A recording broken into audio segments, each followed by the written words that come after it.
කෙලින්ම යනවා පළවෙනි ප්‍රශ්නෙට. පළවෙනි ප්‍රශ්نين අහලා තියෙනවා සෛලයක තිබිය යුතු සියලුම කොටස් ඇතුළත් කර නිර්මාණය කරන ලද සෛලයක් හඳුන්වන්නේ. හරි. ඒ කියන්නේ සෛලයක තියෙන්න ඕන සියලුම කොටස් ටික ඇතුළත් කරලා නිර්මාණය කරන සෛලයක් හඳුන්වන්නේ මොකක්ද කියලා අහනවා. උත්තර හතරක් දීලා තියෙනවා ජීවී සෛලයක්, ශාක සෛලයක්, දර්ශීය සෛලයක් සහ සත්ව සෛලයක් කියලා. හරි. එතකොට මේකට තර්ක කිරීමක් අවශ්‍ය වෙන්නේ නැහැ. මේක තනිකරම සිද්ධාන්ත කරුණක්. ඒ කියන්නේ වාලපෙළ පොතේ තනිකරම තියෙන කරුණක්.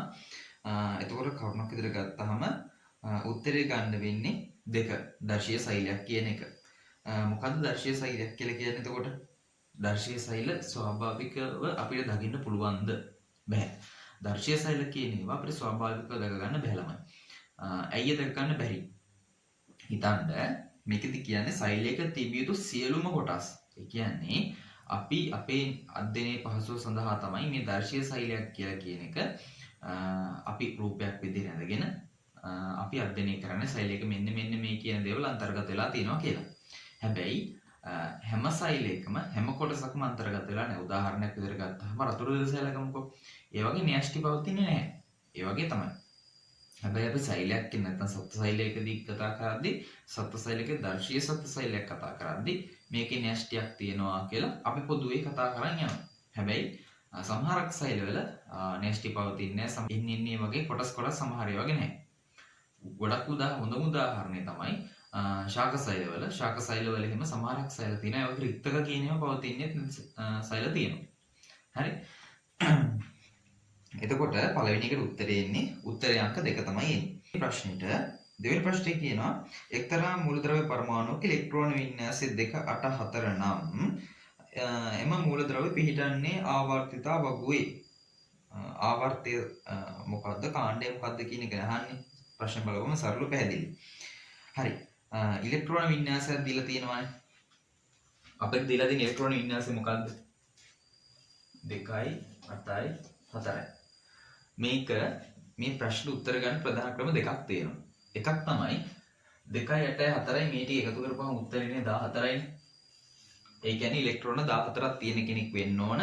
උදාසීන පරමාණුවක් නිසා මෙයාගේ ඉලෙක්ට්‍රෝන වින්‍යාසය සමාන වෙනවා පරමාණුක ක්‍රමාංකයට. හරි. 10 කියන්නේ 14 ඉන්න පරමාණු. ඉස්සෙල්ලාම ඔයාලා සාමාන්‍යයෙන් සරල දෙයක් නේ 10 වසරෙන් මුල් ආවර්තාවගේ මූලද්‍රව්‍ය විශ පාඩම් කරගන්න එක. කොහොමද තියෙන්නේ? හයිඩ්‍රජන්, හීලියම්,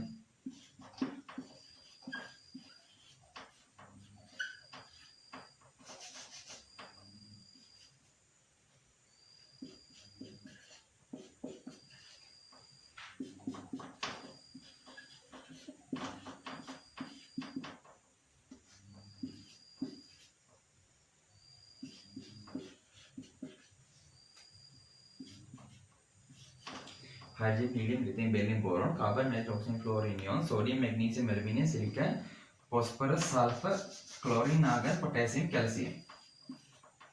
හරි. ওই දෙකට මූලද්‍රව්‍ය 20 තියෙන්නේ.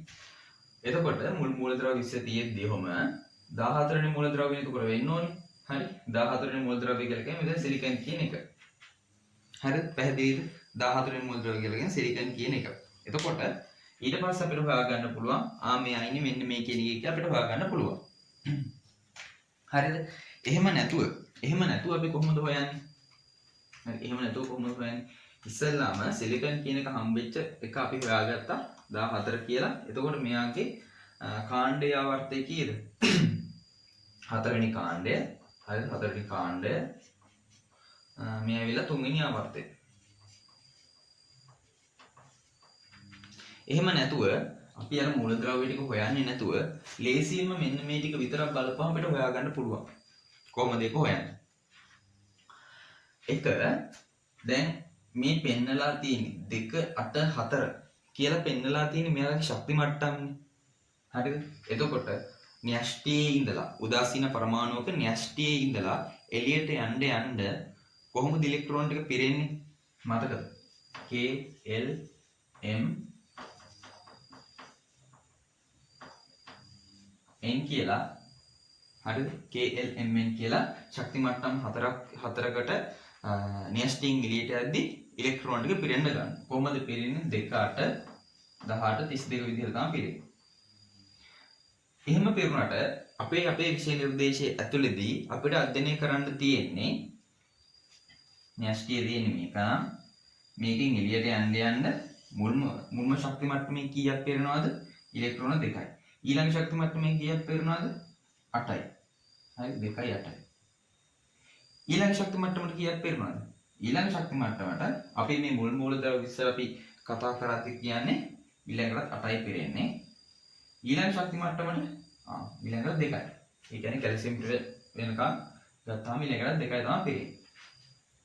ඒ කියන්නේ මූලද්‍රව්‍ය 20 කියන එක අපේ පරාසය ඇතුළත හැදෙන්නේ අවසානට හැදෙන එක තමයි 2 8 8 2 කියන එක.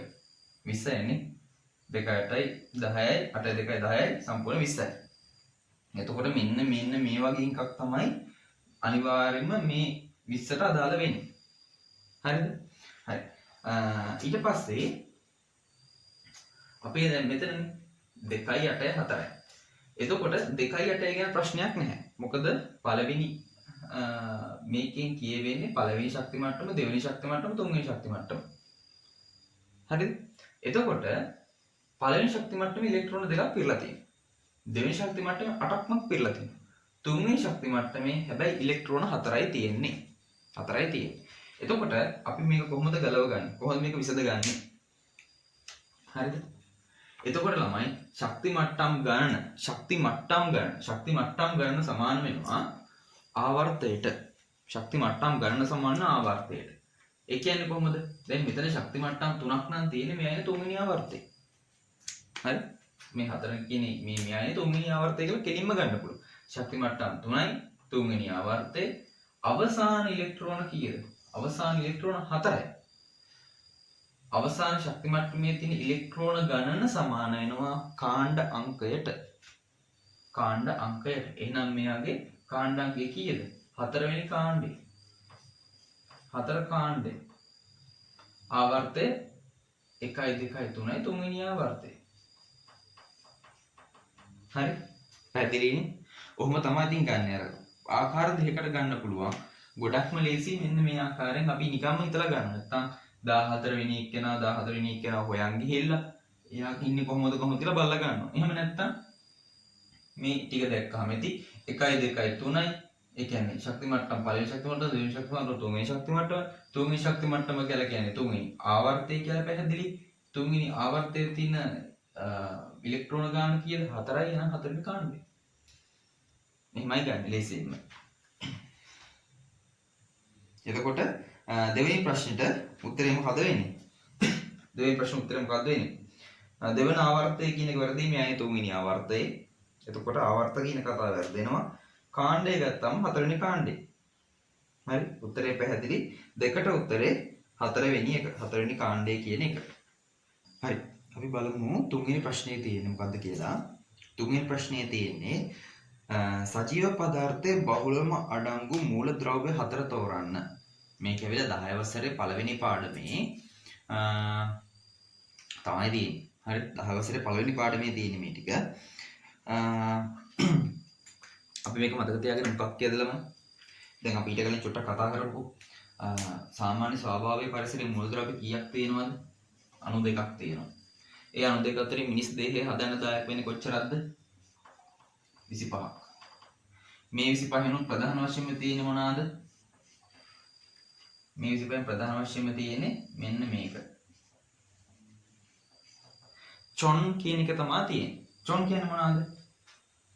Carbon, hydrogen, nitrogen, oxygen. මෙයා තමයි වැඩිම ප්‍රතිශතයක් තියෙන කට්ටිය. හරිද? ඒකෙනුත් වැඩිම ප්‍රතිශතයක් තියෙන කවුද? මෙන්න මේ ඔක්සිජන්. 100 කීයද? 65ක් තියෙනවා. හරි? මේක ඒතර පාඩම් කරන එකත් එක්ක හිමීට උඩට යන එක. මේකේ මතක තියාගන්න ලේසි විදිහක් තමයි කාබන්, හයිඩ්‍රජන්, නයිට්‍රජන්, ඔක්සිජන් කියලා මතක තියාගන්නවට වඩා ලේසි වචනයක් දාගන්න චොන් කියන්නේ. චොන්. CHON. හරි? චොන් කියලා දාගන්න. එතකොට එහෙම තමයි ඉතින් මතක තියාගන්න ඕනේ. හරි. එතකොට සජීව පදාර්ථයේ බහුලවම අඩංගු වන මූලද්‍රව්‍ය 4 කියලා ගත්තාම හරි පැහැදිලි. ඉතින් උත්තරය අංක 1. 3ට උත්තරය අංක 1. හරි ලේසි. හරි. යලමයි හතරවෙනි ප්‍රශ්නෙට. ත්වරණයේ සම්මත ඒකකය මොකක්ද? හරි පැහැදිලි. ත්වරණය කියලා කියන්නේ මොකක්ද? ත්වරණය කියලා කියන්නේ ප්‍රවේග වෙනස බෙදීම කාලය. හරි ප්‍රවේග වෙනස බෙදීම කාලය. ඒ කියන්නේ ත්වරණයේ A සමානයි ප්‍රවේග වෙනසනේ ඩෙල්ටා V බෙදීම ඩෙල්ටා T. හරිද? එතකොට ප්‍රවේගයේ ඒකක මොනවාද? ms ඍණ 1 කාලය තප්පර බෙදුනහම ms ඍණ 2 වෙනවා. මේක තමයි ත්වරණයේ ඒකකය. එකපාරටම කොහොමද ප්‍රවේගයේ ඒකක ms ඍණ 1 කියලා ගත්තේ? ප්‍රවේගය කියන්නේ මොකද්ද? ප්‍රවේගය සමානයි d බෙදීම t. ඒ කියන්නේ විස්ථාපනය බෙදීම කාලය. විස්ථාපනයේ ඒකකය මොනවාද? විස්ථාපනය කියලා කියන්නේ මීටර වලින්නේ. මීටර. කාලය තප්පර. ms ඍණ 1. මේක ප්‍රවේගයේ ඒකකය. එතකොට ප්‍රවේගයේ ඒකකයම ආපහු තප්පර වලින් බෙදෙනවා ms ඍණ 2 කියලා එනවා. උත්තරේ පැහැදිලිනේ? හරි. එතකොට හතරවෙනි එක උත්තරේ මොකද්ද එතකොට? හතරවෙනි එක උත්තරේ තුන්වෙනි එක. හරි. ඔයාලට සමහර විට පැටලෙන්න පුළුවන් මෙහෙම. අර දැන් අපි විභාගයක ලියද්දී හදිස්සියෙම ms දෙක තියෙනවා ඉක්මනට උත්තරේ ගහුවා ගියා. හැබැයි මේ ms ඍණ 2 කියලා තියෙන්න ඕනේ. මීටර තප්පර වර්ගයට කියන එක නෙමෙයි ms ඍණ 2 කියලා කියන්නේ. ත්වරණ ඒකකේ. ඒක ගැන චුට්ටක් හොඳ අවධානයෙන් බලන්න ms ඍණ 2ද නැත්නම් ms නිකන් 2ද දාලා තියෙන්නේ කියලා. හරි. ඒ විදිහට තමයි වෙන්නේ. එතකොට කිව්වා හතරවෙනි උත්තරේ මොකද්ද? හතරවෙනි උත්තරේ 3. හරිනේ. පස්වෙනි ප්‍රශ්නට යනවාමයි. පස්වෙනි ප්‍රශ්නේ අහන්නේ මොකද්ද? මීතේන් අණුවේ ලුයිස් ව්‍යුහයේ නිවැරදිව ඇති පිළිතුර මොකද්ද කියලා අහනවා. මේකට අර ලුයිස් ව්‍යුහය කියලා කියන්නේ මොකද්ද කියන නිර්වචනයවත් ලුයිස් තිත් කතර සටහන් ගැන දැනුමවත් එහෙම නැත්නම් මොකද්ද? අර අනිත් කිසිම දැනුමක් ඕනේ නැහැ. මේ ප්‍රශ්නේ කරන්නේ. මේ ප්‍රශ්නේ දීලා තියෙන විදිහට. හරිම ලේසි ප්‍රශ්නයක්. මේකෙන් උත්තරේ තියෙන්නේ මෙච්චරයි. මීතේන් කියලා කියන එකේ සූත්‍රය මොකක්ද? මීතේන්. සූත්‍රය මොකක්ද? CH4 නේ. මීතේන් කියලා කියන CH4 වලට පෙළ පොතේ හොඳටම පෙන්වලා තියෙන සූත්‍රය. CH4. හරි. එතකොට මේක හොයන්නකො මේ උත්තරේ මොකක්ද කියලා. උත්තරය හොයන්නේ කොහොමද? කාබන් එකක් තියෙනවා හයිඩ්‍රජන් හතරක් තියෙනවා. නේ? හතරෙනි උත්තරේ. අනිත් ඒ වගේ තියෙන්නේ කොහොමද? මෙයාලා හතරෙනි උත්තරේ. මෙයානේ හරි කියලා. ඇයි එහෙම හරි කියලා එකපාරටම ගත්තේ කොහොමද? බලන්නකො පළවෙනි උත්තරේ තියෙන්නේ කොහොමද කියලා. පළවෙනි උත්තරේ තියෙන ඔහොම. දැන් CH4 නම් මෙයාගේ සූත්‍රය H4ක් නැතු උත්තරයක් එන්න බෑනේ ළම. ඒතර පළවෙනි උත්තරේ කියන එක වැරදි. අපි දෙවෙනි උත්තරේ කොහොමද තියෙන්නේ? නේද දෙවෙනි උත්තරේ. මේක කොහෙද ළම H4ක් තියෙන්නේ? මේ CH4 H4ක් තියෙනවා. මේකත් වැරදි. ඊට පස්සේ තුන්වෙනි උත්තරේ.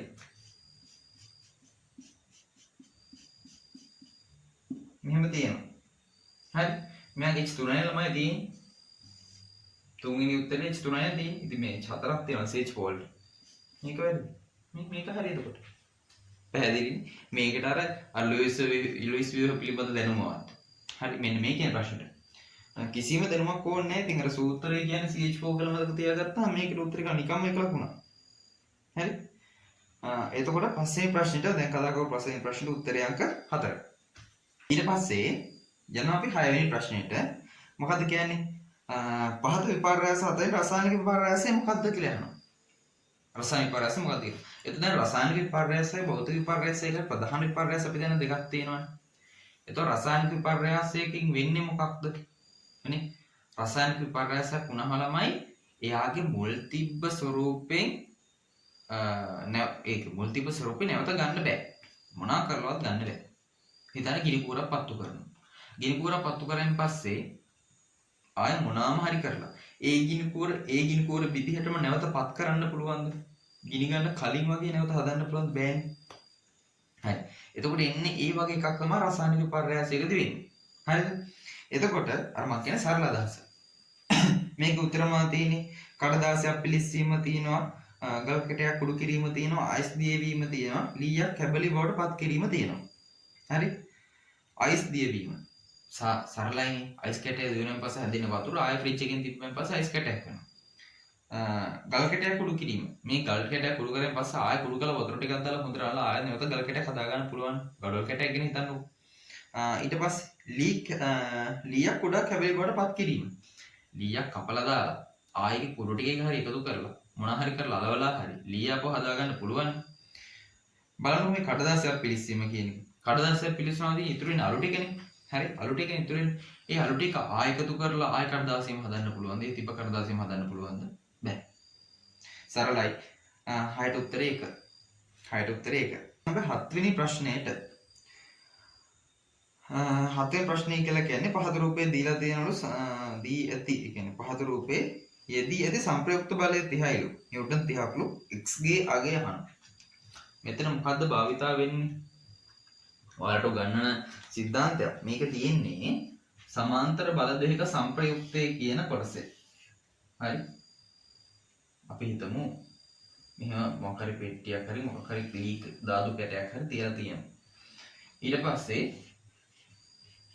දෙන්නෙක් සමානව ඉඳගෙන එකම පැත්තට බලයන් දෙකක් දීලා අදිනවා. හරි? එක්කෙනෙක් නිව්ටන් 20කින් අදිනවා. අනිත් මේ x කියන බලයකින් අදිනවා. හැබැයි මෙයාලගෙන් අවසානට සංප්‍රයුක්තයේ කීයකින් දෙදලා තියෙන්නේ? සංප්‍රයුක්ත දෙදලා තියෙන්නේ 30කින්.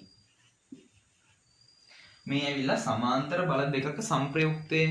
සමාන්තර බල දෙකක සංප්‍රයුක්තේ. එතකොට සමාන්තර බල දෙකක සංප්‍රයුක්තය ගද්දී ඒ බල දෙක එකම දිශාවකට නම් තියෙන්නේ. එකම දිශාවකට නම් තියෙන්නේ. උත්තරේ හැදෙන්නේ එකතු වෙලා. හරි? ඒ කියන්නේ මෙයා මෙහාට 20කින් අදිනවා, මෙයා මෙහාට යම් කිසි ගානකින් අදිනවා. සංප්‍රයුක්ත ගාන 30කින් තමයි යන්නේ. හරි? එතකොට ඒ කියන්නේ සමාන්තර බල දෙකක්. එකම පැත්තට අදිනවා නම් සමාන්තර බල දෙකක් ප්‍රතිවිරුද්ධව වෙන්න පුළුවන්ද? සමාන්තර බල දෙකක් ප්‍රතිවිරුද්ධයි. කියන්නේ මෙයා මෙහාට අදිනවා, මෙයා මෙහාට මේ පැත්තෙන් තල්ලු කරනවා. එතකොට එතනදී ඇති වෙන්නේ පූර්ණයක්. ඒක වලට 10 වසරේ කම්බේ 10 වසරේ හම්බයක් තියෙන්න ඕන. මෙයා මෙහාට යම් කිසි ගානකින් හිතන්නකො මෙතනින් මෙයා යම් කිසි ගානකින් මේ පැත්තට අදිනවා. මෙතනින් මේ යම් කිසි ගානකින් මේ පැත්තට තල්ලු කරනවා. හරි? එතකොට වෙන්නේ මෙයාගේ මධ්‍ය ලක්ෂ්‍ය වටේ හරි මේ මෙන්න මෙයාගේ අර කැරකෙන භ්‍රමණ කේන්ද්‍රයක් වටේ මෙයා ලාභන කැරකෙන්න බලන එක වෙන්නේ. හරි? මේක අර තියෙන හැඩෙත් එක්ක ඒක වෙන්නේ කොහොමද කියන්නේ වෙනස් වෙනවා. අපි එච්චර දෙයක් කතා කරන්න ඕනේ සරල උත්තරයට යන්කො. මොකද්ද කියන්නේ පහත රූපේ දක්වලා දෙන්නේ මේකේ සංප්‍රයුක්ත බලය 30යි. මේ 30ක් කියලා. x ගේ අගය යන. ඉතින් ළමයි හරි සරලයි. x කියන එකයි 20යි එකතු වෙනවා නම් 30 වෙන්නේ. x කියන උත්තරේ කීයක් වෙන්න ඕන ළමයි? කෙලිම 10ක් වෙන්න ඕන කියලා පැහැදිලිනේ. දැන් මෙයා හදලා පෙන්නනවා. දැන් අර ඔයාලගේ විදිහට හදලා පෙන්නනවා කොහොමද? සාමාන්‍යයෙන් මේ ඉරිගහන ප්‍රශ්නදී ලොකුවට හදන්න යන්න එපා. පටකාල උත්තරේ ගන්න. මෙයා හදලා පෙන්නනවා කොහොමද? x ධන 20 සමානයි 30යි. හරි? එතකොට x සමානයි කීය 10යි. මෙන්න මෙහෙම හැදෙන්න ඕන. අර එච්චර ලොකුවට පෙන්නන්න කරන්න යන්න එපා. සරල උත්තරේ ගන්න. සරල උත්තරේ ගන්න. එතකොට 7 වෙනි ප්‍රශ්නෙට උත්තරේ කීයද? 7 වෙනි ප්‍රශ්නෙට උත්තරේ අංක 1 නිව්ටන් 10යි. ඊළඟට අපි යන 8 වෙනි ප්‍රශ්නයට. 8 වෙනි ප්‍රශ්නේ මොකක්ද කියන්නේ? යූරියාගේ සූත්‍රය දීලා තියෙනවා. මෙයාගේ සාපේක්ෂ අණුක ස්කන්ධය නිවැරදිව තෝරන්න කියලා කියනවා. සාපේක්ෂ අණුක ස්කන්ධය නිවැරදිව තෝරන්න කියලා කියනවා. හරි? එතකොට මේකට අර අමුතු පේපර් එකට ගියන් පස්සේ සාපේක්ෂ අණුක ස්කන්ධය යනු කුමක්ද අරකද මේකද හිත ඉන්න එපා. දීලා තියෙන එක එක පරමාණුවේ සාපේක්ෂ අණුක ස්කන්ධය තියෙනවා. එතකොට මෙන්න මේ සාපේක්ෂ පරමාණුක ස්කන්ධය දීලා තියෙනවා. එතකොට මේ සම්පූර්ණම අණුවෙම සාපේක්ෂ අණුක ස්කන්ධය හොයන්න තමයි තියෙන්නේ. සරලයි. කොහොමද? සූත්‍රය මොකද්ද? CO NH2 වල ආයෙත් මෙන්න මෙයන් සූත්‍රය. ඒ කියන්නේ මේ පරමාණු කොහොමද නිකන් දැනගන්න කියන්නේ මෙයා ඉන්නේ මෙහෙම.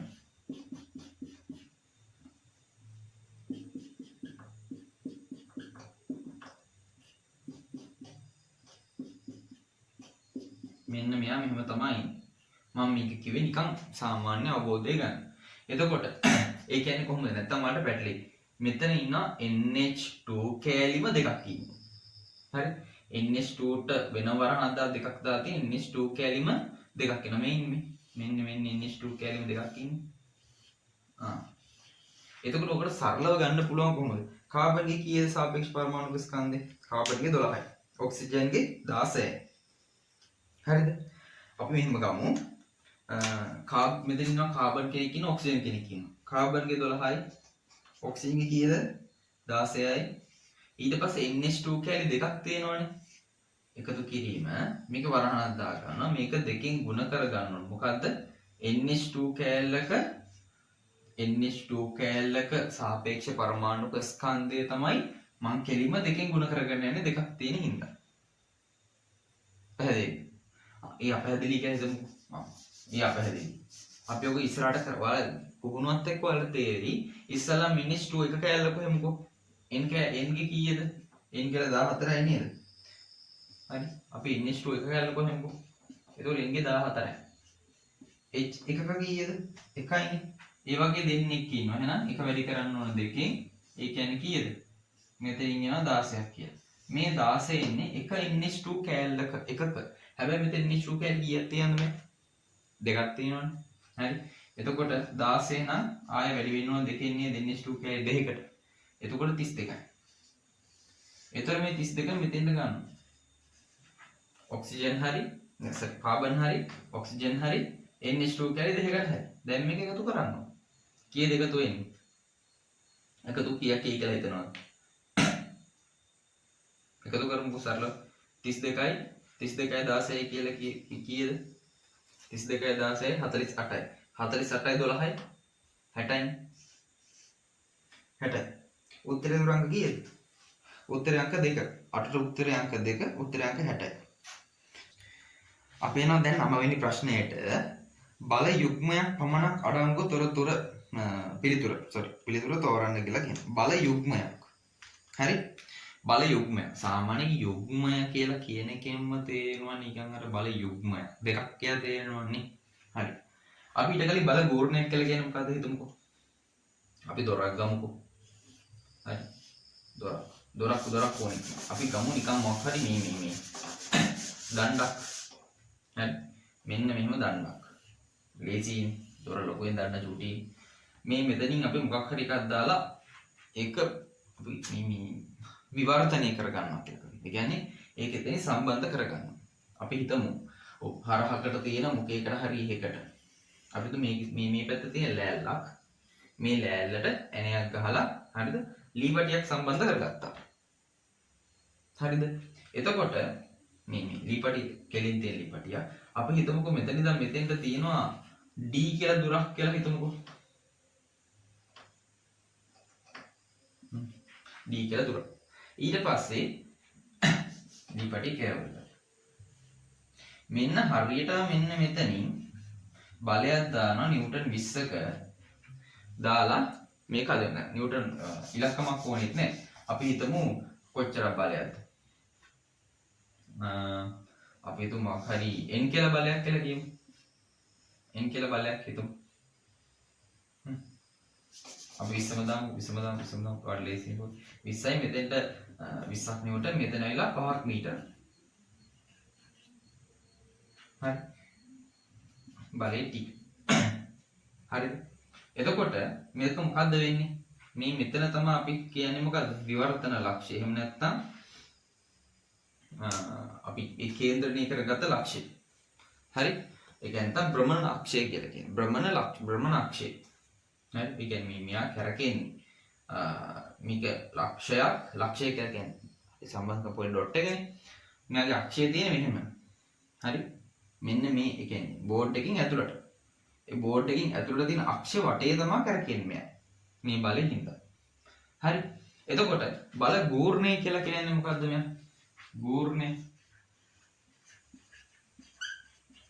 ගූර්ණය කියන්නේ nm ගුණිතය කියන එකනේ. ඒ කියන්නේ මොකද්ද? බලයේ ක්‍රියා රේඛාව. මේ තියෙන බලයේ ක්‍රියා රේඛාව කියන්නේ භ්‍රමණ අක්ෂයේ ඉඳලා බලයේ ක්‍රියා රේඛාවලදී ලම්බ දුර. හරි. ඒ කියන්නේ මෙතන කැරකෙන තැන ඉඳලා බලයේ ක්‍රියා කරන තැනට තියෙන හරි කෙලින් තියෙන ලම්බ දුර, අංශක 90න් තියෙන ලම්බ දුර කීයද? මීටර 5යි. හරි. මේ යොදන බලය, ලම්බක යොදන බලය 20යි. මේ දෙකේ ගුණිතය තමයි නිව්ටන් මීටර වලින් තමයි ගෝර්ණය ගන්නෙ. හරි. ගෝර්ණය කියලා කියන්නේ. එතකොට ගෝර්ණයේදී තියෙන එක බලයනේ දීලා තියෙන්නේ. එක බලය. බල යුග්මයක් කියන්නේ මොකද්ද? බල යුග්මයක් කියන්නේ බලයන් දෙකක් කියලා කිව්වනේ. එතකොට බල යුග්මයේ ක්‍රියාත්මක වෙන්නේ කොහොමද? මම මේක මකන්න. අපි ගමු ටැප් එකක්.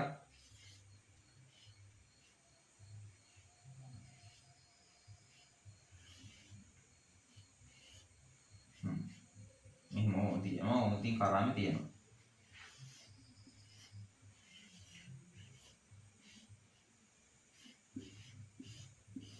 හරි. එතකොට අපි ටැප් එක අල්ලන්නේ කොහොමද? මෙහෙමනේ. මෙහෙම තමයි අල්ලන්නේ. එතකොට අපි මෙහෙන් තල්ලු කරද්දී මෙහෙට බලයක් දෙනවා. ඒ වගේම මේක මෙහින් මේ අක්ෂයේ වටේ මෙන්න මේ කියන අක්ෂයේ වටේනේ මේක කැරකෙන්නේ. මේ කියන අක්ෂය වටේ මේවා කැරකෙනවා. කැරකෙද්දී මෙහින් මෙහාට බලයක් දෙනවා වගේම පේනවා මේ ගිරි වලින් ගද්දි මෙන්න මේ ඇඟිල්ලෙන මේ පැත්තට බලයක් දෙනවනේ. මේ බලයක් දෙනවා. හරි. එතකොට මෙතන ඇති වෙන්නේ බලයන් දෙකක්. බලයන් දෙකක්. මේකේ වෙනස තමයි මේකේ තියෙන බල දෙකක්. බල දෙකක් ඇති වෙනවා. හරි. මේ බල දෙක කොහොමද? දිශාව ප්‍රතිවිරුද්ධ. විශාලත්වය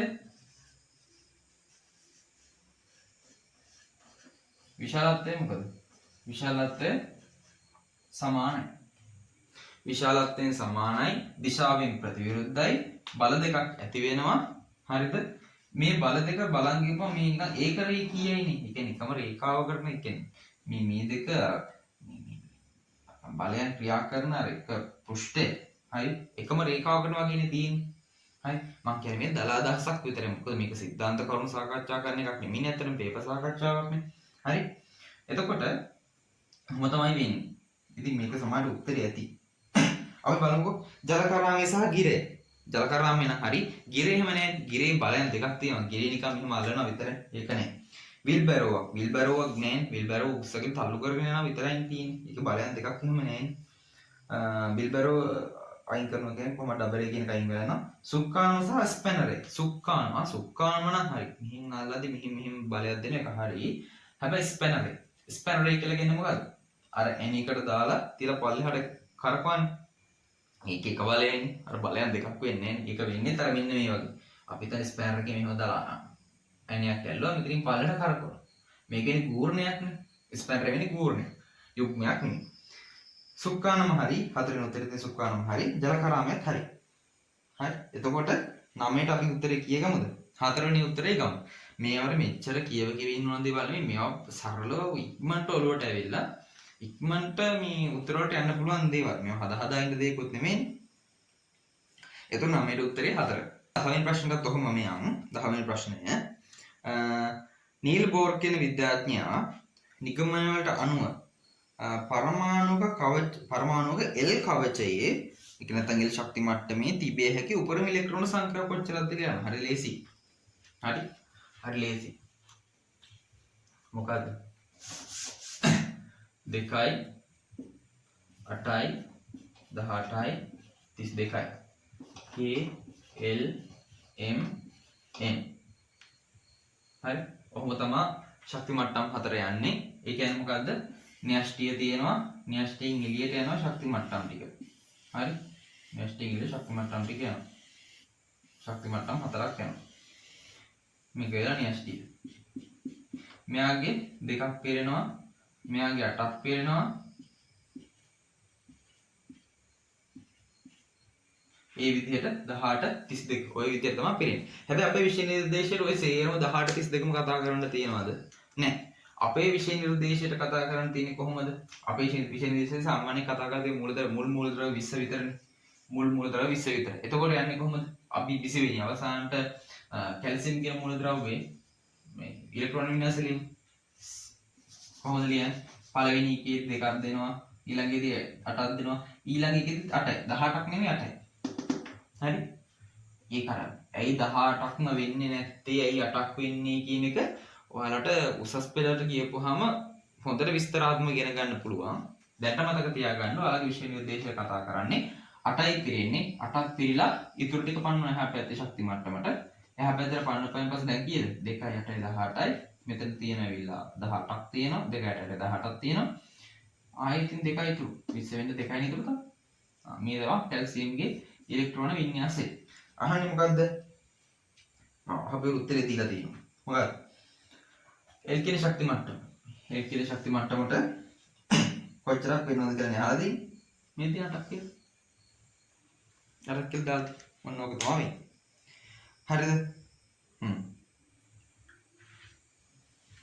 එතකොට 10 වෙනි උත්තරේ කීයද වෙන්නේ? 10 වෙනි උත්තරේ කීයද වෙන්නේ? 10 වෙනි උත්තරේ වෙන්නේ 3 වෙනි උත්තරේ තමයි 10 වෙනි උත්තරේ වෙන්නේ. 11 වෙනි ප්‍රශ්නයට මොකද්ද කියන්නේ? පටක රෝපණය සඳහා පටක කොටසක් ලබාගත නොහැකි ශාක කොටස වන්නේ. මේක අපිට කෙලින්ම උත්තරයට යන්න පුළුවන් ළමයි මේ පටක රෝපණය කියන්නේ මොකක්ද කියලාවත් දන්නේ නැතුව. හරි? පටක රෝපණය කියලා කියන්නේ ඇත්තට මොකද්ද? මොකක් හරි පොඩි පටක කෑල්ලක් ගන්නවා මොකක් හරි ශාකයකින් වර්ධනය වෙන කොටසක් ගන්නවා. ඒ කොටස අරගෙන හරිද? මොකද කරන්නේ? ඒ කොටස අරගෙන. ඒ කොටස අරගෙන අපි කරන්නේ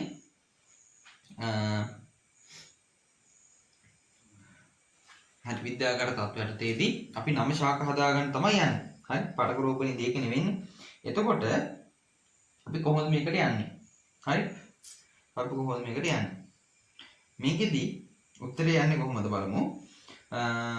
උත්තර මාති අග්‍රස්ත අංකුර තියෙනවා.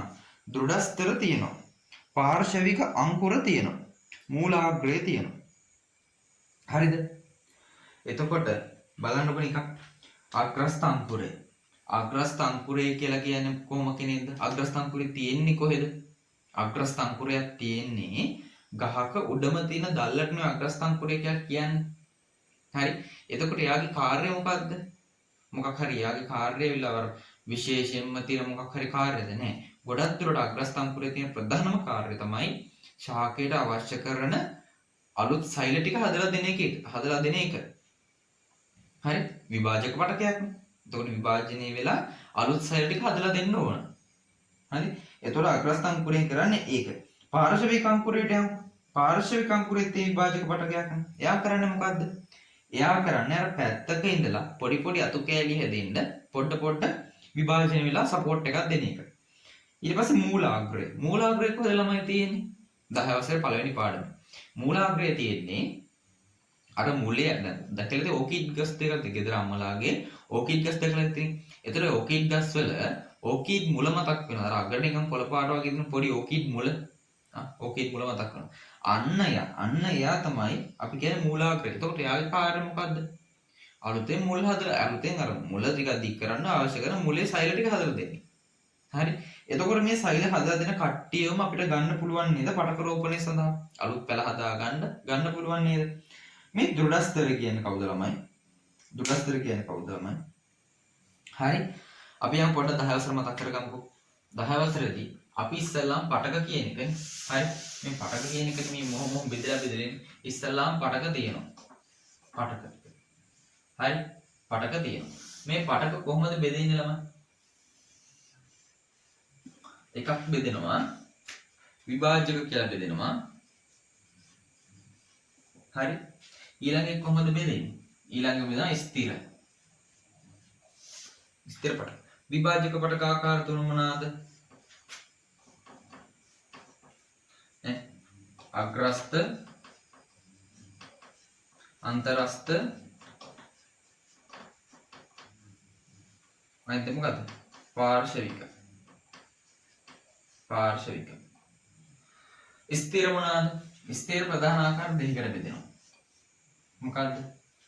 එකක් තමයි සරල ස්ථිර කියලායි ආයෙ තමයි සංකීර්ණ ස්ථිර කියලායි. සරල ස්ථිර මොනවාද? සරල ස්ථිර ප්‍රධාන ආකාර තුනකට බෙදෙනවා. මොනවාද ළමයි? මෘදු ස්ථර. අනිත් එක දෘಢ ස්ථර. අනිත් එක මොකද්ද? ස්ථූල කෝණාස්තර. මම ඒ දල විදිහට ලියන්නේ. හරි. සංකීර්ණ ප්‍රධානාකාර මොනවද ළමයි? දෙකයි. මොනවද ප්‍රධානාකාර දෙක? සෛලමයි ෆ්ලෝයමයි.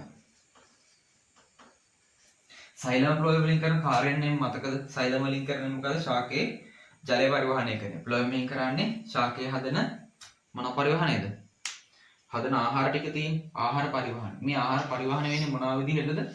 සුක්‍රෝස් විදිහට. සුක්‍රෝස් එක තමයි පරිවහනය වෙන්නේ. හරි.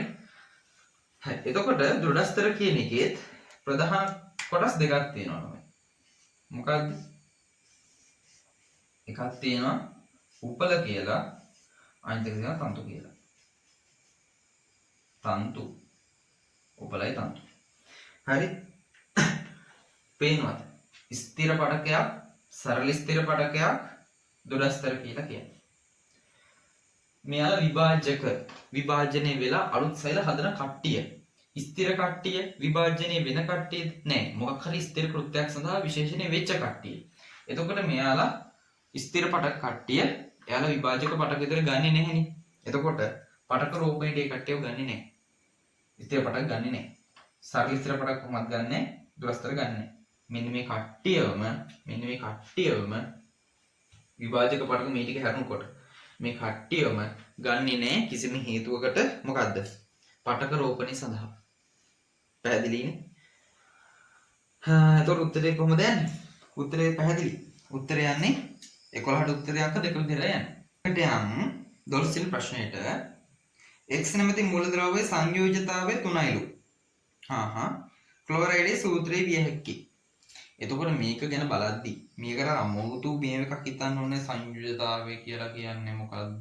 අරකද මේකද කියලා නිර්වචන මතක් කරන්න යන්න එපා විභාගෙට ගිහිල්ලා. හරිද?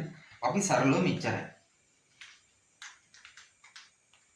සංයුජතාවය කියන එකට හරිද? නිර්වචන මතක් කරන්න යන්න ඕනේ. හරිම ලේසි.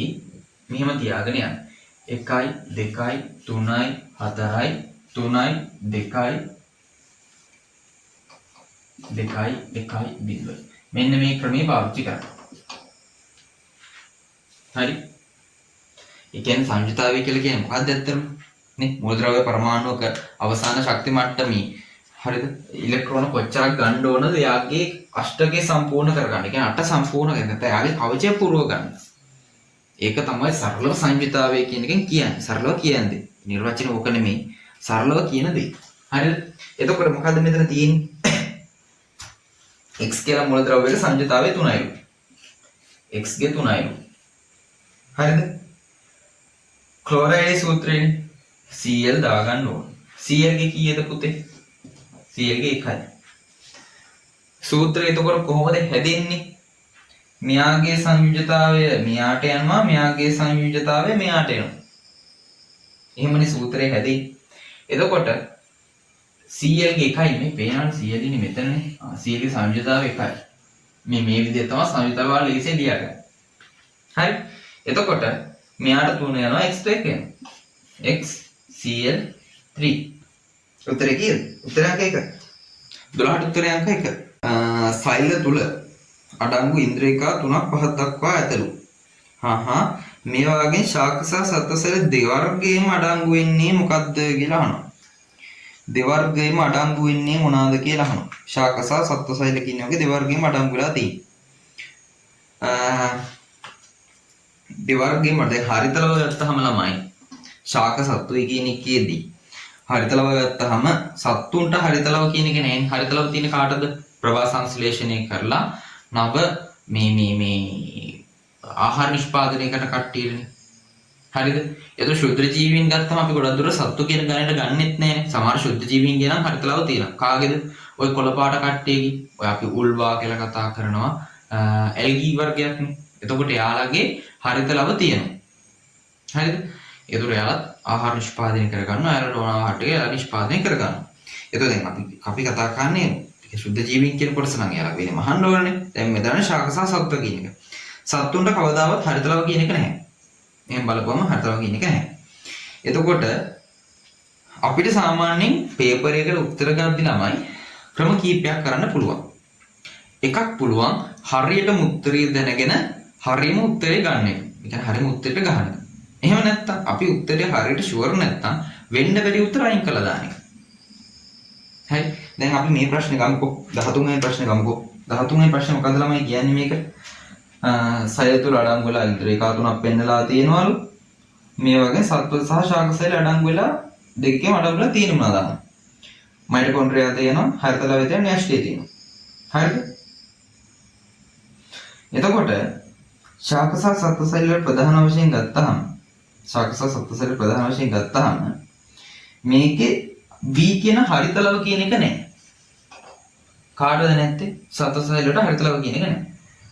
B නැත්තම් මෙතන තියෙන උත්තර 4 හරිද? උත්තර 4 B තියෙන උත්තර කිසිම එකක් මේකේ උත්තරේ වෙන්න බෑනේ. B තියෙන උත්තරයක් තියෙන කිසිම එකක උත්තරේ වෙන්න බෑනේ.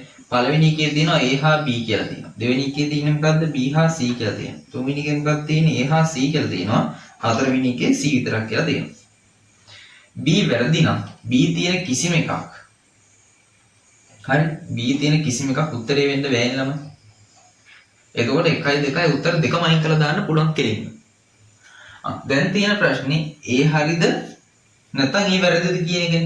A තිබ්බොත් AC C කොහොමද හරියන්න ඕනේ? C කොහොමද හරියන්න ඕනේ පේනවනේ. දෙකේම C දෙනවා C කොහොමද හරියන්න ඕනේ. හරි. A හරිද වැරදිද කියන එක විතරයි දැන් බලන්න ඕනේ. මොකද්ද A කියලා කියන්නේ? මයිටොකොන්ඩ්‍රියා.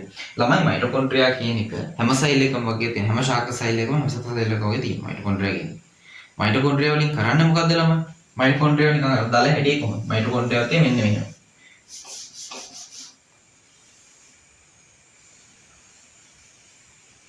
මෙයා මොකද ළමයි කරන්නේ මයිටොකොන්ඩ්‍රියාව?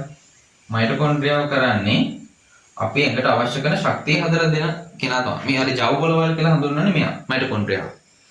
එතකොට මයිටොකොන්ඩ්‍රියාව හැම එකකම තියෙනවා. එතකොට අනිවාර්යෙන් A කියන එකක් තියෙන්න ඕන. හරිද? A කියන එක අනිවාර්යෙන් තියෙන්න ඕන. එහෙනම් C විතරක් කියන එක වැරදි. A හා C කියන දෙකම තියෙනවනම් ඒක තමයි උත්තරේ. ඔන්න ඔහමයි උත්තර වලට යන්නේ. අර අපි හැම එකක්ම දැනගෙනම කෙලින්ම උත්තරයට යන්න ඕනේ නැහැ. නොදන්න ටික අයින් කරලා කියන්නේ වෙන්න බැරි ටික අයින් කරපුවාම දන්න කෙනා උත්තරයට එනවා. හරි? එහෙමයි වෙන්නේ. එතකොට 13ට උත්තරේ කීයද? A හා C උත්තරය අංක 3. 14 වෙනි ප්‍රශ්නයට 14 වෙනි ප්‍රශ්නෙට යමු. 14 වෙනි ප්‍රශ්නේ කියන්නේ මොකද්ද? සෝඩියම් ජලය සමග සිදු කරන ලද ප්‍රතික්‍රියාවක් කුණ වර්ගයට ඈත් වේද කියලා අහනවා. රසායනික සංයෝජන, රසායනික වියෝජන, ඒක ප්‍රතිස්ථාපන, ද්විත්ව ප්‍රතිස්ථාපන. රසායනික සංයෝජනය. සංයෝජනය කියලා කියන්නේ මොකද්ද ළමයි? හරි. සංයෝජනය කියලා කියන්නේ මොකක්ද? සංයෝජනය කියන වචනකයේ තේරුම. මොකක් හරි කීපයක් එකතුලා තනි එකක් හදනවා කියන එකනේ. වියෝජනය කියලා කියන්නේ එතකොට එකක් තියෙනවා ඒක කැඩිලා ගිහිල්ලා කීපයක් හදනවා කියන එක. ඒක ප්‍රතිස්ථාපන කියලා කියන්නේ මොකද්ද? මොකක් හරි එකක් ඇවිල්ලා මේ එයාව අයින් කරලා එයාගේ තැන ගන්නවා. හරි. ද්විත්ව ප්‍රතිස්ථාපන කියලා කියන්නේ මොකද්ද? දෙන්නෙක් ඉන්නවා. ඒ දෙන්නගේ තැන් දෙක මාරු කරගන්නවා. හරි. එතකොට අපි රසායනික සංයෝජන ප්‍රතික්‍රියාවක් බලමු. සංයෝජනයක්. අපි බලමු මේ හයිඩ්‍රොක්ලෝරික් අම්ලය හැදෙන හැටි. H2 ධන Cl2 හදා ගන්නවා HCl හදා ගන්නවා. HCl හදා ගන්න. හරි. ඒක රසායනික සංයෝජනය. මේක දෙලා මෙයා හදුවා. සංයෝජනය. වියෝජනයක් බලමු. මොකක්ද? KMnO4 potassium permanganate කියන එක. මෙයා වියෝජනය කරපුවා මොකක්ද හැදෙන්නේ? K2MnO4 MnO2 ධන O2. හරි. ඔන්න ඒ තමයි වියෝජනය. ඊට පස්සේ කවුද? ඒක ප්‍රතිස්ථාපන. ඒක ප්‍රතිස්ථාපන. අපි මොකද්ද ඒක ප්‍රතිස්ථාපන වල තියෙන උදාහරණය? මතක් ගන්න බලන්න ඒක ප්‍රතිස්ථාපන වල තියෙන උදාහරණය මොකද්ද කියලා? ඔයාලගේ විෂය නිර්දේශයේ ඒක ප්‍රතිස්ථාපන වල උදාහරණයක් තියෙනවා.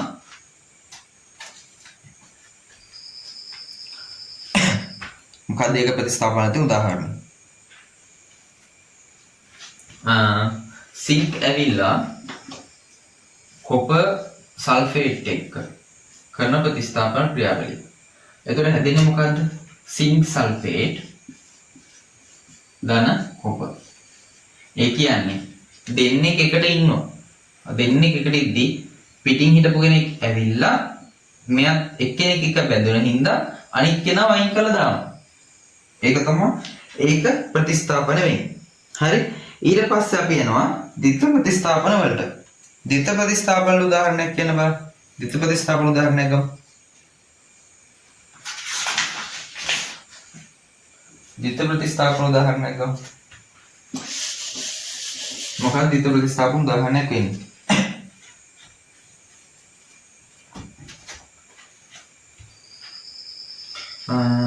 අපි ගමු BaCl2 බේරියම් ක්ලෝරයිඩ් කියන එක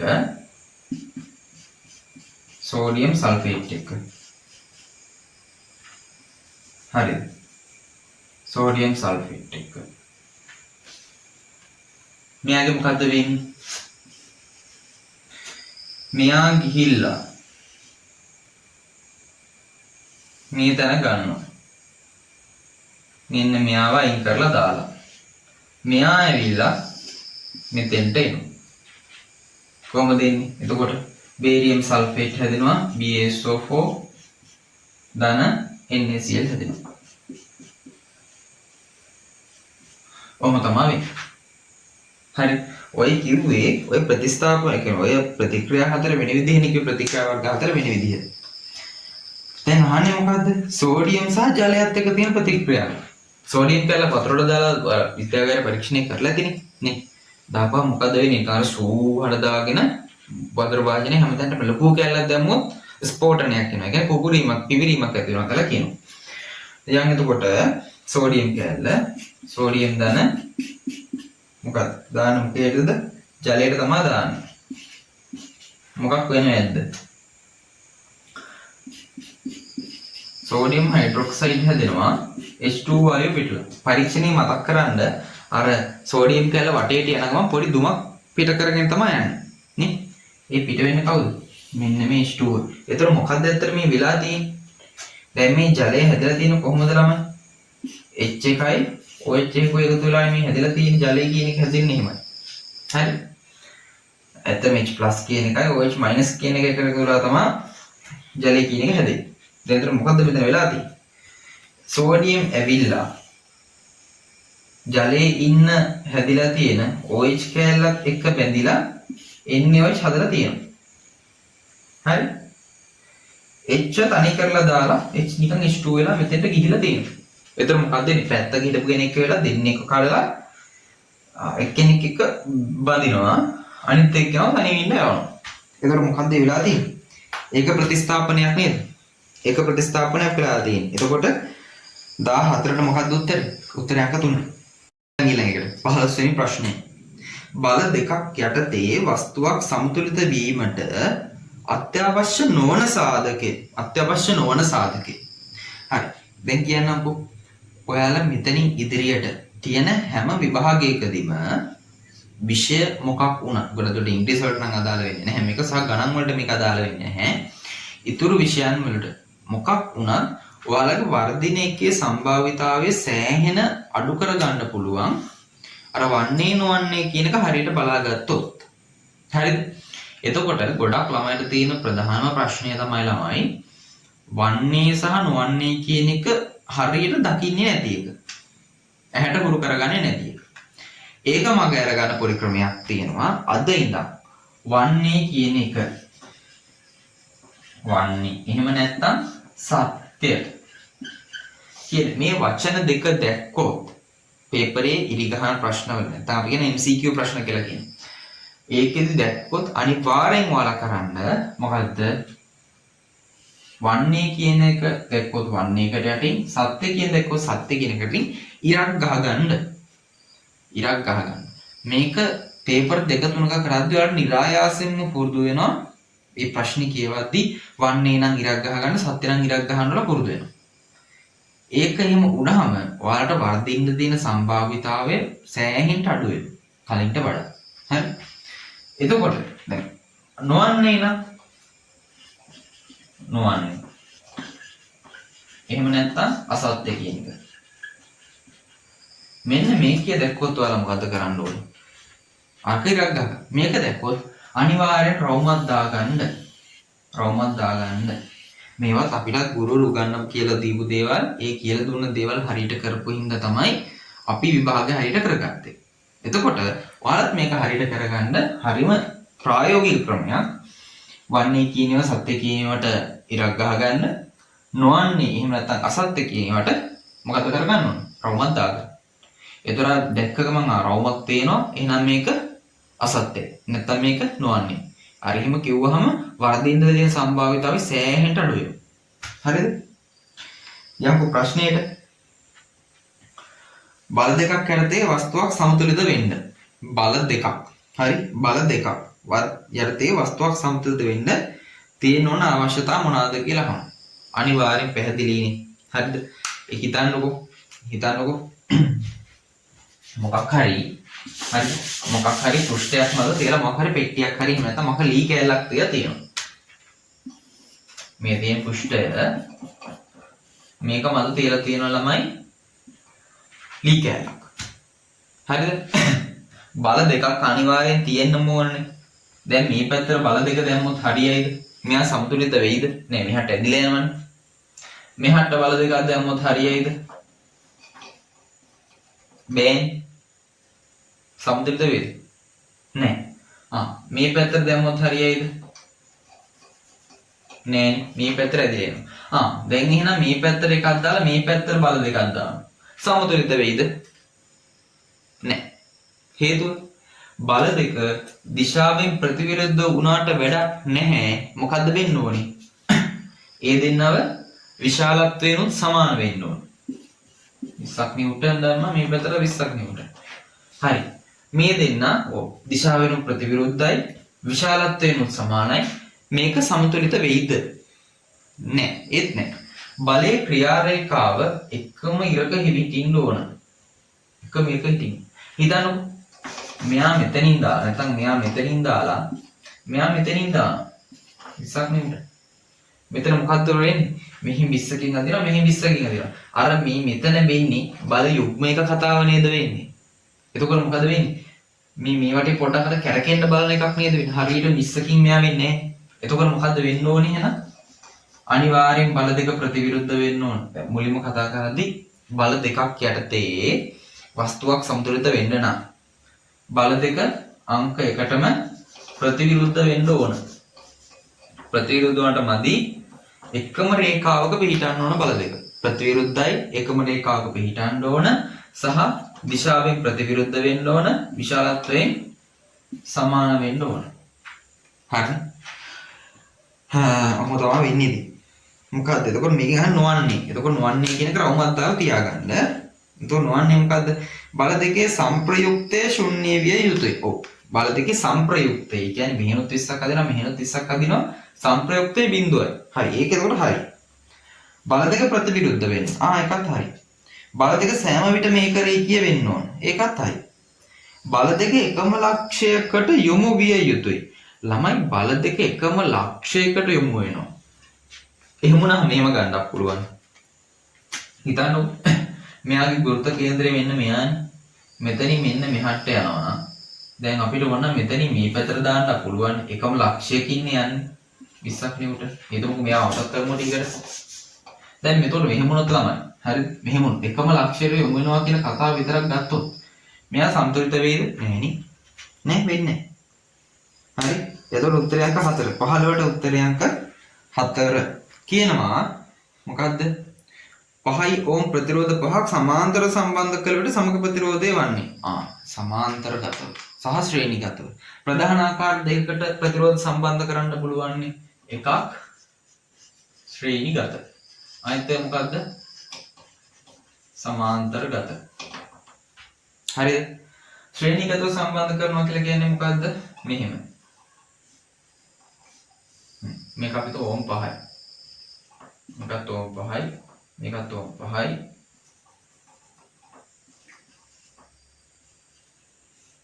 මේකත් ඕම් 5යි. මේකත් ඕම් 5යි. ප්‍රතිරෝධ පහක් සම්බන්ධ කරා ඕම් 5 ගානේ ශ්‍රේණිගතව. සමාන්තරගතව පහක් සම්බන්ධ කරමු.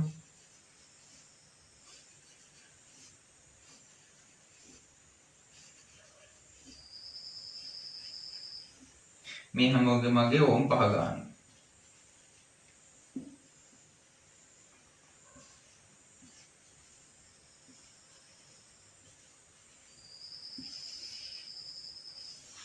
සමාන්තරගතව ඔන්න සම්බන්ධ කරමු.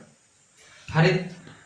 ශ්‍රේණිගතව සම්බන්ධ කරනවා නම් අපි කොහොමද මේවා එකතු කරන්නේ? ගන්න සංප්‍රයුක්තය ගන්න. සංප්‍රයුක්තය ගන්න හරි සරලයි. අපිට ශ්‍රේණිගතව නම් සම්බන්ධ කරලා මේ තියෙන ශ්‍රේණිගතව මේ තියෙන සමාන්තරගතව. ශ්‍රේණිගතව තියෙනවා නම් හරි සරලයි. මෙයාලා එකතු කරන් යන්නයි ඕනේ. හරි. එකතු කරන් යන්න. එතකොට 5 එකතු කිරීම 5 එකතු කිරීම 5 එකතු කිරීම 5 එකතු 5. 5 5 ළම හරි ලේසියෙන් 5 ගාන එකතු කරන් යන්න ඕනේ. දැන් සාමාන්‍ය පෙරට යනලා ඉන්න ළමෙක්ට මේ කර මේ 5 5ක් තියනවා කියලා කියන්නේ එක එකතු කර කර යන්න ඕනේ නෑනේ. 5 5 25යි ඕනේ. හරි 25යි ඕනේ. දැන් එතකොට මෙතන මොකද්ද කරන්න ඕනේ? ඔයාලට නම් මම මේ ක්‍රමයේම පෙන්නන්නම්. මේ ක්‍රමයෙන් පෙන්නන 5 එකතු කිරීම 5 එකතු කිරීම 5 එකතු කිරීම 5 එකතු කිරීම 5. මෙන්න මේ විදිහ තමයි ගන්නවා. මේක මකන්නම් හොඳට. හොඳට මකන්නම්. මේකෙන් තමයි උත්තරේ 25යි කියලා එන්නේ. හරි. සමාන්තරගතයි නම් මොකද්ද කරන්න ඕනේ ළමයි? 1ට 5 ගාන එකතු කරන්න ඕනේ.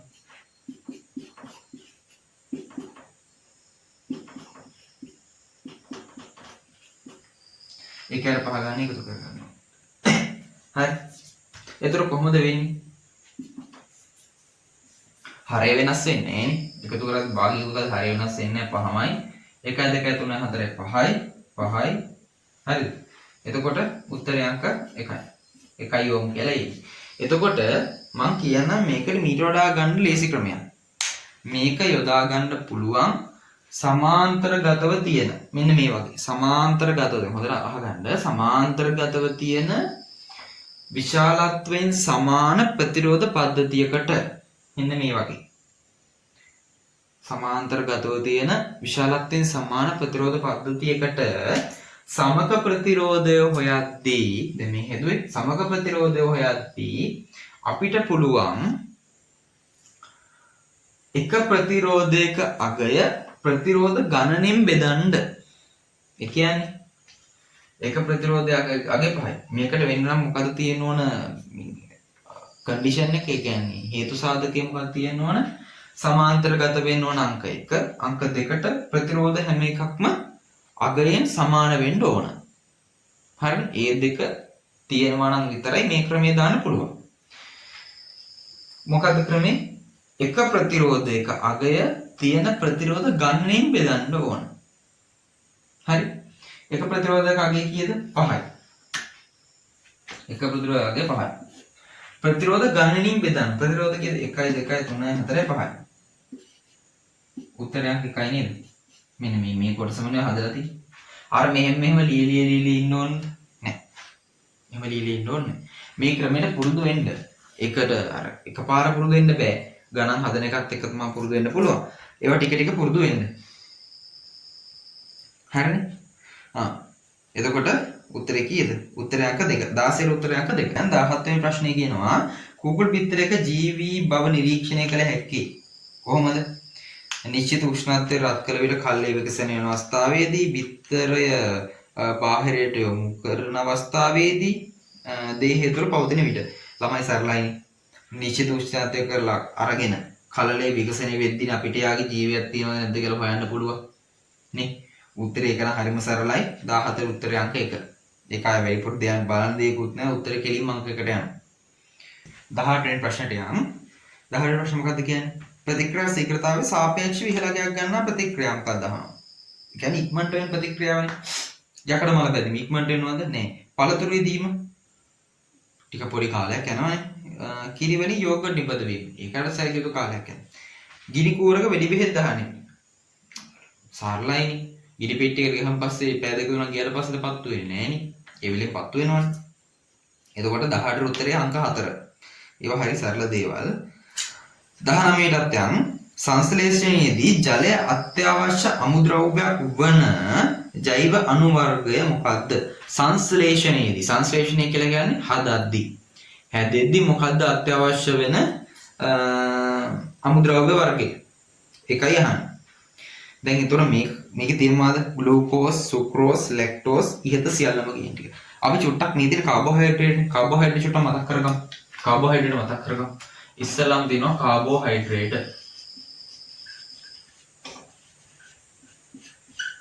කාබෝහයිඩ්‍රේට් ප්‍රධාන ආකාර කීයද? 3යි. එකක් මොනොසැකරයිඩ්. මම මේ දල විදිහට ලියාගෙන යන්නේ. අර ලස්සන කර ලියන්නේ. මොකද මේ පේපර් සාකච්ඡාව කරන එකක් නේ. ඊට පස්සේ ඩයිසැකරයිඩ්. අනිත් එක පොලිසැකරයිඩ්.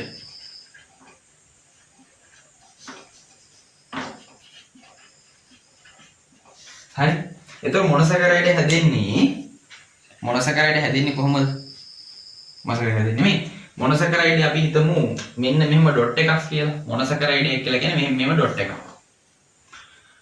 ඩොට් දෙකක් එකට එකතු වෙලා ජල අණුවක් අයින් වෙලා තමයි ඩයිසැකරයිඩ් එකක් හැදෙන්නේ.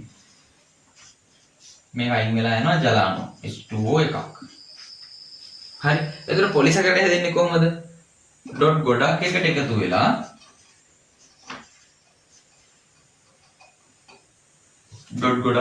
වෙලා ජල අණු කීයක් අයින් වෙලා යනවද? සාමාන්‍යයෙන් අර ලේසියෙන් මතක තියාගන්න මම ලියන්නේ මෙහෙම.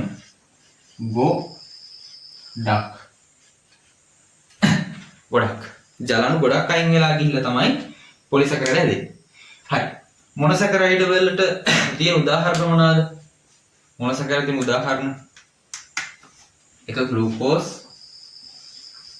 දෙක මම දල විදිහට ලියාගෙන යන්නේ ග්ලූකෝස්, ෆ්‍රක්ටෝස් නැත්නම් ෆ්රුක්ටෝස් කියලා කියනවා. අනිත් එක ගැලැක්ටෝස්. ඩයිසැකරයිඩ් මොනවාද? මෝල්ටෝස්, ඊට පස්සේ සුක්‍රෝස්, අනිත් එක ලැක්ටෝස්. පොලිසැකරයිඩ් මොනවාද? සෙලියුලෝස්, පිෂ්ඨය, ග්ලයිකෝජන්. මේ වගේ අපි චුට්ටක් ඉක්මනට බලන්න යන්න. ග්ලූකෝස් කියන්නේ මොකද්ද? සරලම ආකාරය කියන්නේ කාබෝහයිඩ්‍රේට් සරලම ආකාරය තමයි ග්ලූකෝස් කියන්නේ. ග්ලූකෝස් වල සූත්‍රය මතකද? C6H12O6. ඊට කලින් කාබෝහයිඩ්‍රේට් වල හැදලා තියෙන ප්‍රධාන මූලද්‍රව්‍ය මොනවාද? CHO. හරි. කාබෝහයිඩ්‍රේට් පොදුණු සූත්‍රය මොකද්ද? CxH2O y. හරි. මොනොසැකරයිඩ් ගත්තාම ග්ලූකෝස්, ෆ්‍රක්ටෝස්, ගැලැක්ටෝස් තියෙනවා. ග්ලූකෝස් ගත්තාම සූත්‍රය මේක. හරි. ෆ්‍රුක්ටෝස් සාමාන්‍ය ග්ලූකෝස් තියෙන සරල සීනි වල, ෆ්‍රුක්ටෝස් තියෙන සාමාන්‍ය පළතුරු විෂ වල තියෙනවා. ගැලැක්ටෝස් ගත්තාම කිරි වල තමයි ගොඩක් දුරට අන්තර්ගත වෙලා තියෙන්නේ. හරි. මොල්ටෝස් ගත්තාම මොනවාගෙත් තියෙන අර මෝල්ට් කියන බීජවල තියෙන කියන්නේ ධාන්‍ය බීජවල තියෙන මොල්ටෝස් කියන එක. සුක්‍රෝස් තියෙනවා ප්ලොරිනී විෂය තියෙන. ඒ කියන්නේ ශාකයේ දිගේ ආහාර ගමන් කරන්නේ සුක්‍රෝස් විදිහටනේ. ඒකේ තියෙනවා ලැක්ටෝස් කියන එකත් කිරිවල තියෙනවා. සෙලුලෝස් නම් දන්නවා ශාකසල බිත්තියේ තියෙනවා. පිෂ්ඨය කියන එක දන්නවා ශාකවල ආහාර ගබඩා කරන්නේ පිෂ්ඨයේ විදිහට. ග්ලයිකෝජන් එතකොට ග්ලයිකෝජන් වල සත්වයන්ගේ අක්මාවේ ආහාර තැම්පත් කරගන්නේ නැත්නම් ශක්තිය තැම්පත් කරගන්නේ ගොඩක් දුර ග්ලයිකෝජන් විදිහට. ගොඩක් දුර කියන්නේ කොහොමද ග්ලයිකෝජන් විදිහට. හරිද? එතකොට දැන් කියවන්න ඕනේ මොකද්ද? දැන් මේ ඉන්නේ කොහොමද? ග්ලූකෝස් අණු දෙකක් එකතු වෙලා ජල අණුවක් ඉවත් වෙලා තමයි මෝල්ටෝස් හැදෙන්නේ. පැහැදිලි සිද්ධාන්ත කරුණු. එතකොට ග්ලූකෝස් අණුවකුයි ෆ්‍රුක්ටෝස් අණුවකුයි එකතු වෙලා ජල අණුවක් ඉවත් වෙලා තමයි සුක්‍රෝස් හැදෙන්නේ. ග්ලූකෝස් අණුවකුයි ගැලැක්ටෝස් අණුවකුයි එකතු වෙලා ජල අණුවක් ඉවත් වෙලා තමයි ලැක්ටෝස් හැදෙන්නේ. හරි. දැන් මේ ප්‍රශ්න අපි චුට්ටක් යමු. ප්‍රශ්නේ තියෙන්නේ මොකද්ද? සංශ්ලේෂණයේදී ජලය අත්‍යවශ්‍ය වෙන අමුද්‍රව්‍යයක්. සංශ්ලේෂණයට ජලය ඕනේ. ජලය අයින් කරනවා කියලා නෙමෙයි කියන්නේ. ජලය ඕනේ කියලායි කියන්නේ. හරි. එතකොට සුක්‍රෝස් හැදෙද්දී මොකද වෙන්නේ? ජලය අයින් වෙලා යනවා. ඒක ගන්න බෑ. ලැක්ටෝස් හැදෙද්දි ජලය අයින් වෙනවා. ඒක ගන්නත් බෑ. ඒතකොට උත්තරාංක 2යි 3 අයින් කරන්න වෙනවා. ඉහත සියල්ලම කියන එකකින් කොහොමද අයින් කරන්න වෙනවනේ. අර දෙකක් වැරදෙද්දි. එතකොට අපි චුට්ටක් ග්ලූකෝස් බලමු. ග්ලූකෝස් හැදෙද්දී ජලය අත්‍යවශ්‍ය වෙනවලු. මොකක්ද ඒ කියන්නේ? ඒක තමයි වෙන්නේ මෙහෙම. දැන් මේ මෝල්ටෝස් ඉන්නවනේ. හරි. මෝල්ටෝස් හැදිලා තියෙන්නේ කාගෙන්ද? මෝල්ටෝස් හැදිලා තියෙන්නේ ග්ලූකෝස් අණු දෙකක් එකතු වෙලා ජල අණුවක් ඉවත් වෙලානේ. එහෙනම් ඉවත් කරපු ජල අණුව මේකට දැම්මොත් මෙයා ග්ලූකෝස් අණු දෙකක් හදන්නේ නැති වේද? හදන. හරි. මෝල්ටෝස් වලට ජලය දැම්මොත් ග්ලූකෝස් අණු දෙකක් හදනවා. මොකද වෙන්නේ? ග්ලූකෝස් අණු දෙකක් එකතු වෙලා ජල අණුවක් අයින් කරලා තමයි මෝල්ටෝස් හැදුවේ. එතකොට ඉවත් කරපු ජල අණුව දැම්මොත් මෝල්ටෝස් වලට එයා ග්ලූකෝස් අණු දෙකක් බවට පත් වෙනවා. හරි සරලයි. එතකොට 19 උත්තරය අංක 1. 19 උත්තරය අංක 1. හරි. 20 වෙනි ප්‍රශ්නේ බලමු. 20ත් බලමු. 5 ms ශ්‍රේණික ප්‍රවේගයකින් ගමන ආරම්භ කරමින් තිබූ රථයක තිරිංගය දීමෙන් පස්සේ 5ක් තප්පර 5 තුළදී ප්‍රවේගය මෙච්චර කරගන්නවලු රථයේ තොරණේ කොච්චරද කියලා අහනවා. මේවා හරි ලේසි දේවල්. මේවා ලේසි දේවල් කියලා කරගන්නේ කොහොමද? ලේසි දේවල් බවට පත් කරගන්නේ කොහොමද? අපි දන්නවා ත්වරණයට කියන්නේ acceleration a. හරි. එතකොට ප්‍රවේගයට අපි සාමාන්‍යයෙන් දාන මොකක් සංකේතය b කියලා දාන්නේ. කාලයට අපි දන්නේ t කියලා. මේක කරන්න මේ චලිත ආශ්‍රිත ප්‍රශ්නයක් සාකච්ඡා කරන තමයි. චලිත ආශ්‍රිත ප්‍රශ්නයක් කරගෙන යද්දි පේපරේ කරගෙන යද්දි ඔන්න අපිට හම්බෙනවා මුලින්ම 5 ms ශ්‍රේණියක ප්‍රවේගයකින් ප්‍රවේගයකින් කියන තැනට උඩින් v අකුර දා ගන්නවා. ඊට පස්සේ තමයි මොකක්ද තිරිංගයේ දීමෙන් පසු තප්පර 5 තුල තප්පර කියන්නේ උඩින් t දා ගන්නවා. ප්‍රවේගය ප්‍රාය ප්‍රවේගය දා ගන්නවා v දා ගන්නවා. අඩු කුණාලු රථයේ ත්වරණය යනවා. ඒ යනවා. ඔච්චරයි. එතකොට මෙන්න මෙහිම අකුරු දාගත්තාම හොඳට වැඩ කරලා තියෙන ළමයට සමීකරණ දෙක කියපු ළමයට පට්ට ගාලා ඔළුවට යනවා මොකද්ද මේ අහන්නේ කියලා. සමීකරණ අපි නිකන් මේ අකුරු වලින්ම බලමු. අකුරු වලින් හදාගමු. A සමානයි v විදිහම t නේ ළම. ඩෙල්ටා v විදිහම ඩෙල්ටා t. මේක ත්වරණය සමානයි ප්‍රවේග වෙනස බෙදීම කාලය කියන සූත්‍රය. එතකොට මොකද අප හොයන ත්වරණය ප්‍රවේග වෙනස හොයන්න. ප්‍රවේග වෙනස ගන්න කොහොමද? අවසාන ප්‍රවේගයෙන් ආරම්භක ප්‍රවේගය අඩු කරන්න ඕන. බෙදන්න ඕනේ කාගෙන්ද? කාලේ. කාලේ තත්පර 5යි. දෙකෙන් 5ක් අඩු කරනවා. බෑ අඩු කරන්න බෑ. ඍණ උත්තරයක් එනවා. ත්වරණයේ ඍණ උත්තරයක් එනවා කියලා කියන්නේම මන්දනයක් කියන එක. මන්දනය කියන්නේ ප්‍රවේගය අඩු වෙගෙන යනවා කියන එක. දැන් හරියද මේක වෙලා තියෙන්නේ එහෙමනේ. මුලින් තිබ්බේ කීයද? මේ ප්‍රවේගය කීයද මෙයා මුලින් තිබ්බේ? ප්‍රවේගය මුලින් තිබ්බේ 5ක. දෙවෙනි ප්‍රවේගයේදී කීය වෙනවද? ප්‍රවේගය 2 දක්වා අඩු වෙනවා. කාලය තත්පර 5ක් ඇතුළත. හරි. අවසානික ප්‍රවේගය 2යි ආරම්භක ප්‍රවේගය 5යි. එක බෙදන්න ඕන කාලයෙන්. එතකොට ඍණ 3 බෙදා ගන්න ඕන 5න්. කීයද? 0.6. ඍණ 0.6. ඍණ 0.6 කියලා කියන මන්දනය 0.6. 0.6. එතකොට මොකද්ද? කෙලින්ම අර වල දෙකම 0.6 නේ කෙලින්ම මේ උත්තර මේවට වැරදිලා වෙන්න ඇති ඍණ වෙන්න බෑ නේ කියලා කෙලින්ම නිකන් 0.6ට ගහලා දැම්මොත් වැරදි. ඍණ 0.6 තියෙන උත්තරය තමයි ගහන්න ඕනේ. ඒක තමයි හරි උත්තරේ. එතකොට කීයද? 20ට උත්තරය අංක 2. 20ට උත්තරය අංක 2.